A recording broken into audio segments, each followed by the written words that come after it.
Halo semua, kali ini kita akan membahas materi tentang segi empat, khususnya di jenis-jenis segi empat. Bersama saya, Oke Darmawan. Oke, kita mulai. Nah, sebelum kita membahas tentang jenis-jenis segi empat, kita harus tahu dulu, segi empat itu apa sih? Jadi, di sini, segi empat adalah bangun datar yang hanya memiliki 4 buah sisi. Jadi, kata kunci 4 sisi. Kalau kurang berarti bukan, kalau lebih juga berarti bukan. Nah, sekarang, jadi jika kita melihat bangun datar, kita akan bisa membedakan apakah dia merupakan segi empat atau bukan. Nah, misalkan ada bangun pertama, apakah ini segi empat? Oke, jawabannya jelas, bukan. Apakah ini segi empat? Ini juga bukan. Apakah ini segi empat? Iya. Apakah ini segi empat? Iya.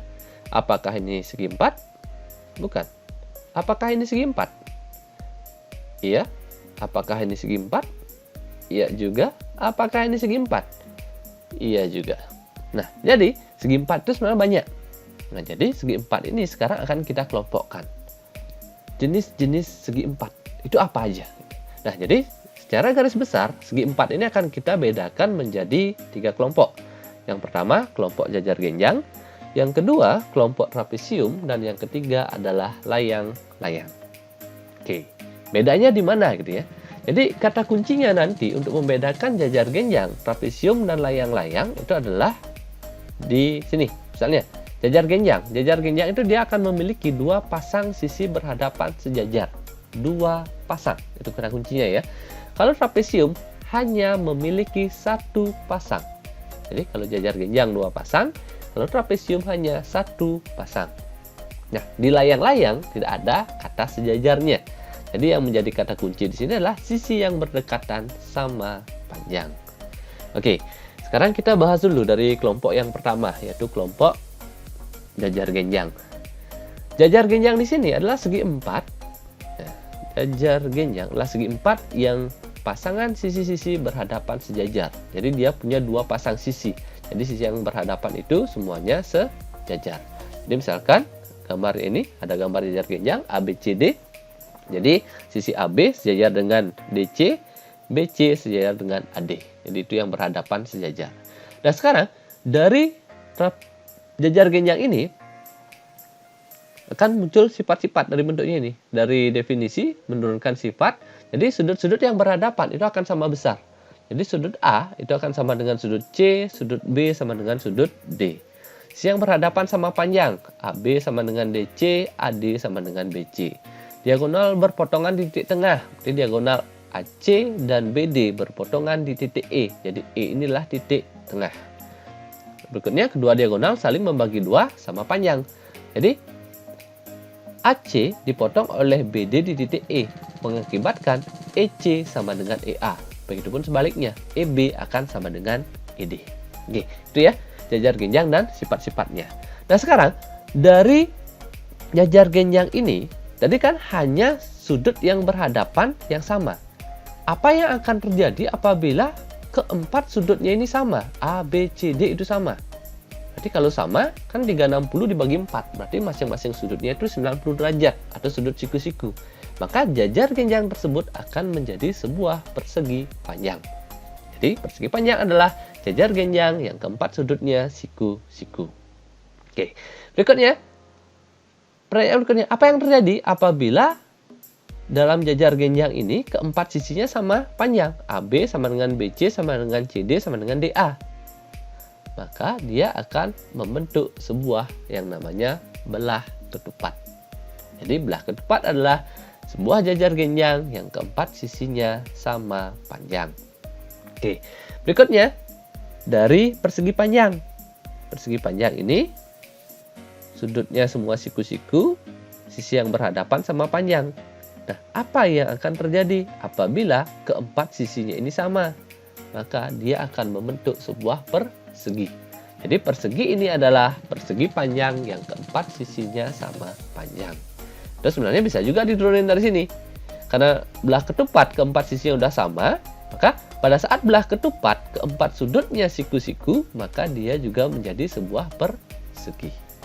Oke, itu ya untuk jajar genjang.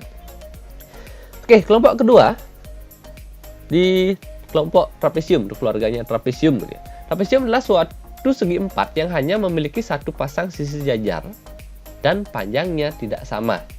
Sisi yang tidak sejajar disebut sisi tegak. Oke, saya keluarkan gambarnya. Ini ada trapesium ABCD. Yang sejajar adalah AB dengan DC.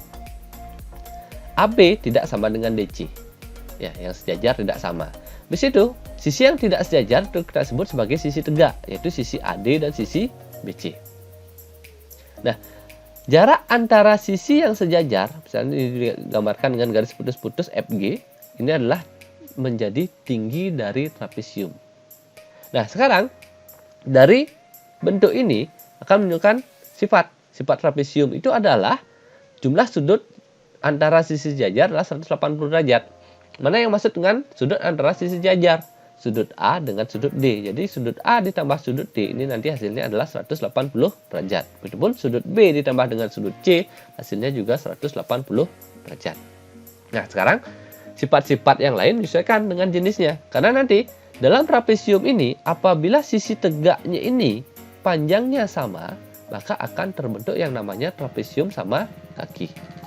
Oke, AB dan DC-nya sejajar, sisi tegaknya AD dan BC-nya sama, maka ini kita sebut sebagai trapesium sama kaki. Nah, berikutnya lagi satu, apabila salah satu sisi tegaknya, gitu ya, salah satu sisi tegaknya itu tegak lurus dengan sisi yang sejajar. Jadi, misalkan sini AD. AD inilah salah satu sisi tegak, dia tegak lurus dengan AB dan DC. Maka ini kita sebut dia sebagai trapesium siku-siku. Oke. Itu untuk di keluarga trapesium. Berikutnya, yang ketiga, di keluarga layang-layang. Nah, layang-layang ini nggak ada kata sejajarnya gitu ya. Jadi layang-layang adalah suatu segi empat yang pasangan sisi berdekatan sama panjang. Nah, misalkan saya keluarkan gambar layang-layang. Jadi sisi yang berdekatan di sini adalah AB dengan AD. Jadi AB sama dengan AD.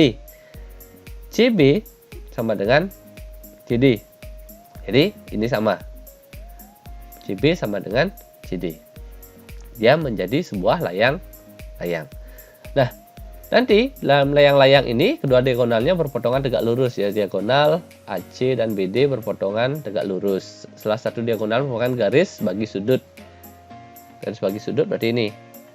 A-nya ini, garis diagonal AC-nya ini membagi sudut A menjadi dua bagian yang sama besar, juga membagi sudut C menjadi dua bagian yang sama besar.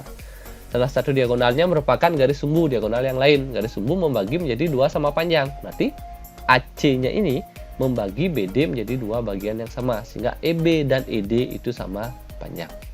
Nah, sekarang kalau kita kembali ke definisinya, sisi yang berdekatan sama panjang. Berarti sebelumnya di keluarganya jajar genjang, ada bangun yang memenuhi itu. Yaitu belah ketupat. Nah, di sini di belah ketupat ini sama panjang. Ini dan ini juga sama panjang. Berarti belah ketupat dapat kita kategorikan juga sebagai layang-layang. Nah, karena belah ketupat merupakan bagian dari layang-layang, otomatis persegi juga merupakan bagian dari layang-layang. Oke, demikian ya. Nah, sekarang kalau kita rangkum definisinya. Jajar genjang itu apa? Jajar genjang adalah segi empat yang pasangan sisi-sisi berhadapan sejajar. Belah ketupat adalah suatu jajar genjang yang keempat sisinya sama panjang. Persegi panjang itu adalah suatu jajar genjang yang keempat sudutnya siku-siku. Setelah itu, persegi adalah suatu persegi panjang yang keempat sisinya sama panjang. Trapesium adalah suatu segi empat yang hanya memiliki satu pasang sisi sejajar dan panjangnya tidak sama. Dan layang-layang adalah suatu segi empat yang pasangan sisi berdekatannya sama panjang. Nah, kalau kita gambarkan dalam bagan arah definisinya, nah, jadi segi empat. Segi empat ini didefinisikan ke tiga dulu. Trapesium, jajar genjang, layang-layang. Pada saat di sini, satu sisi sejajar, dua sisi berhadapan sejajar, sisi yang berdekatan sama panjang. Dan sekarang pendefinisian dari jajar genjang ini menjadi persegi panjang dan belah ketupat. Pada saat jajar genjangnya sudutnya siku-siku menjadi persegi panjang. Pada saat keempat sisinya sama panjang, dia menjadi belah ketupat. Nah, sekarang dari persegi panjang, dia akan menjadi persegi. Pada saat persegi panjang ini, sisinya keempatnya sama panjang. Nah, selain dari arah definisi ini, juga sifatnya sebenarnya bisa diturunkan. Di penjelasan tadi, bahwa belah ketupat bisa diturunkan dari layang-layang, dan persegi diturunkan dari belah ketupat. Oke, demikian ya penjelasan tentang jenis-jenis segi empat. Demikian yang dapat saya sampaikan, semoga bermanfaat. Terima kasih.